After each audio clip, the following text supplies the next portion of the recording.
I'm back again to do a video of the customization of a pine wood turntable cabinet. Now you may be asking me that why in the world they want to call it a cabinet instead of like a box or something to store it. Well, in my own opinion, I feel that it sounds fancier if I were to sell it to my client and say, okay, look, dude, I make you a turntable cabinet or something like that. So now it's more towards the name, I guess, but at the end of the day, it still serves the same purpose. So without further ado, let's see how this whole cabinet is being built step by step. Alright, getting myself some fresh pine from the local sawmill. Well, it comes in 10 feet or 3 meters long, and the thickness comes in 22 millimeters with a width of 140 millimeters and 80 millimeters, just nice for myself in order to build the panels.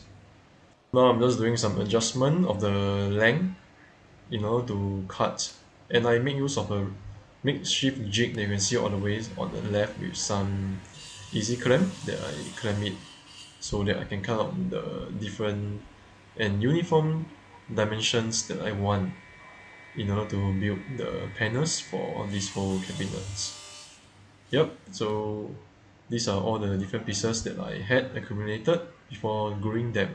So these are some chest clamp that I get from an old carpenter that has been used for more than 3 decades. So that's crazy, isn't it? And it's still in good working condition after I clamp it down. And what's next is that while waiting for it to dry, I cut more panels to be built. That's me trying to test out because when wood is so long it tends to warp and bow. So I need to figure out what is the best way and best side for me to cut it. So when I clamp it, the panel will be straight. So getting the jig up, the guide is there. I'm just cutting them into different pieces before marking out how I want the grain to flow. Like this, using a pencil and taking a look at how it looks. And this is just me looking at how nice the grains are. So the next step is to clamp them together after I took out the one that I had clamped the day before on the panels. So yep, so this is the process of how I do it. I remove the clamps and you can see that I actually put some 9 millimeters plywood because I am afraid of destroying the wood. And the next part is to sand down the glue stain on the panels. Now using 80 grit sandpaper, and then what I did was to hand plane it to make it straight before screwing the pocket holes. Alright, so the next part after screwing the holes is to remove the panels. Now you can see that there's a little bit of fumbling that actually happening because, well, the handle is not straight anymore. Well, I actually say you will laugh. I didn't check the clamps properly before I buy it because everything is all in a pile. Like there's like more than 30 of it and I took back 10. I mean I bought it, okay no I took it. So it still works, it still makes the panels to be tight and strong, and I have no issue with it. I'm actually very happy that I got this clamps from the old carpenter because it's awesome. It's like the best thing that I ever get. Well, you can't complain. It's a funny thing that how olden tools tends to last longer, like they are of better quality than tools that I have used nowadays. Well, I'm not sure what are your point of view. And then the next part is to continue with the pocket holes. With this jig that I bought online, well, it works quite well. Then you can see how I'm actually tightening the carcass up. And this is what I do to show the client how it looks before fitting it up like this into a carcass. Well, the cabinet is taking shape, but no, this is what I'm going to do next because since I'm going to make the lid, I have to cut it into the top lid and the main body. And you'll be asking me why didn't I want to use the table saw because it's more accurate. Unfortunately, the table saw is under maintenance, so I have to use the big band saw with the fans. Well, it still works, but not as accurate and as good as the table saw. So I actually have to use a hand plane to plane it down to make the surface flush and straight before joining them back into two different carcass. Yep. So you can see what I did was that I put in the middle panel. This is the middle divider to divide the turntable and the speaker. Well, to put in the turntable platform, I actually cut four pieces of similar length plywood to act as a base support. They are not permanent fixture, but just allow me to put in the panel to ensure that the platform will be able to sit correctly in terms of the length and to make it in equal position before I place the turntable up like this. My client actually requested for the turntable to sit flush, so this is why I make use of this method to check that it's being flush first before I tighten the screws into the pocket holes. Now you can see what I've been doing now is to make use of this miter clamp to clamp it and hold it to make sure that every corner is 90 degrees before removing the support beams to do the tightening of the panels to form the platform for the turntables as seen in this video. So you can see this is how it looks like at the end, ensuring that it's flush at all sides. So showing to the client, and the client was happy when he see it, how it turns out to be. Well, it's a relief on my side. Real. So the next step on the other side of this cabinet, I am doing the removable platform for the speakers. Again, using the big bandsaw to cut out the pieces of support for the platform. That's where I mount it. And this is the main divider for the vinyls that are collected by the client. So the next process is to hand plane the ends to make it flush, because due to the fact that the radius saw actually deviates a bit, so it has a deviation of 1 to 2 mm. So this is a process to ensure that the 1 to 2 mm is being cleaned down. Now the testing, moment of truth. Yes, I got it. Now next is to put the platform in to test whether it can be removed out without any obstruction. A little bit of a friction due to some tightness, so I adjusted and make use of a set square to measure first to ensure that it's 90 degree and straight.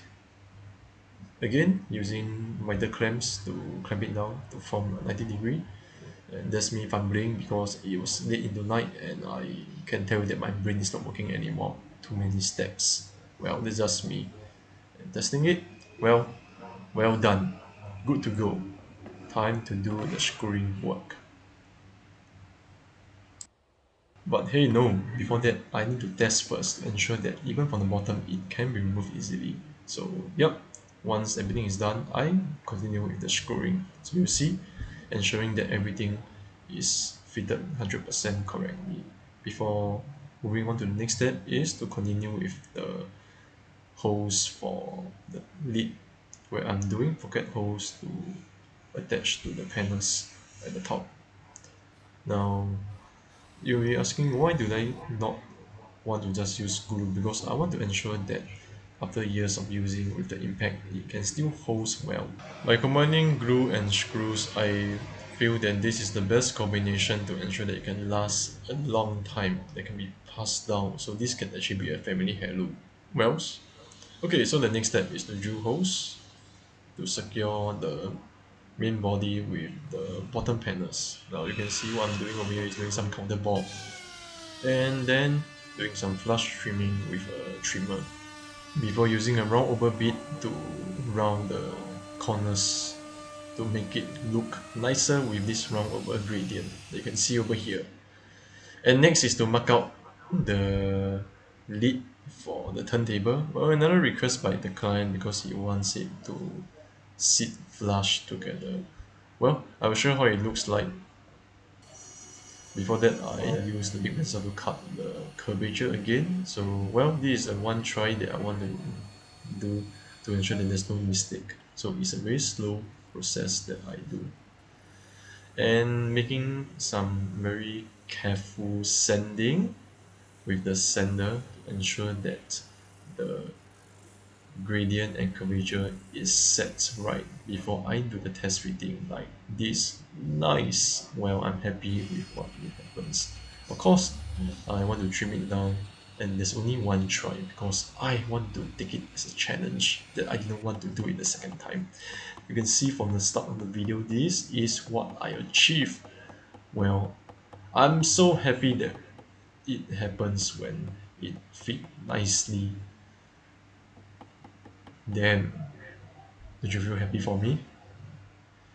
Alright, so the next thing is a small little detail that I realized that I forgot from the start was actually to chisel a hole for this small wiring. Now it sits well and problem solved. Next part, or the most tedious part that I face often day is to cut the piano hinge. You see, we can see how I'm taking a break. Well, it's a long, tedious process, and I sweated a lot just from doing that. Yes, using some double sided tape to make a holder, making my life easier. Doing some last check to ensure that everything sits, folds properly. Before I call it a day and move on to do other things, where the next day I came back, so I attached the hook. So this hook is used to hold doors and is strong enough to hold the weight. And you can see a little fly over there to celebrate with me. Final test, yes! So this little catch that I did at the back of this cabinet is to actually make a lid to allow the cables and the power to go through into this cabinet, and that's me doing routing to make sure that the square is square, and also using a trimmer with round over to trim the sides to make sure that it's not sharp. Safety purposes, I guess. Alright, so the next step is to design and make a phone holder that can also be used as a charging port for my client when he wants to play music from the Bluetooth turntable. So you can see over here, this is me using the trimmer to trim out the end before I use the chisel to chisel out to make the remaining round portion to be square. So what I'm doing now is to use a big pencil to cut out the slots for the phone cables to pass through. Now it's a very tedious process where I need to ensure that I don't cut the whole holder out. So it requires some patience and some skills. So next up, as the holder is to be placed onto this removable platform for the speakers and phone, I am drilling a hole to allow a channel for the phone chargers to pass through. So this is how it will look. I'm making some dimension markings to be cut with a screw saw. So luckily, since I'm using pine wood, which is a softwood, I can easily cut out the channel with the screw saw, and that's it. This is what I'm trying to achieve, a slot for me to do the slotting of the wiring. So you can see this is me doing a test with a spare phone, and that's it. That's what I want to achieve, and I got it. Now the client also requests that he wants the phone backing to have an angle. So what I did was to mark out an angle and back to the big pencil again with some careful cutting, not too fast because I do not want to firstly injure myself and to spoil the folder that I spent so much detailing on. So next up is to do sanding with 120 grit sandpaper to remove the blade mark on the bend saw. So doing it lightly to ensure that I don't wear off too much material, and also to ensure that there's no unevenness when I'm using the orbitary center. So right now I'm doing some light sanding on the edges as well to make everything smooth. So this is what I do to sand it down. And next, in order to attach it, what I'm thinking of, apart from adding a little bit of glue, I may use the clamp to clamp it down in place before screwing to ensure that there's accuracy in terms of the screwing, as I do not want the holders to go slant. Last but not least, the platform to prevent the wires from getting crushed when I put them into the bottom of the cabinet. So a little Easter egg over here. This is how I make the flip. With a laser etching of my logo. And now the final verdict.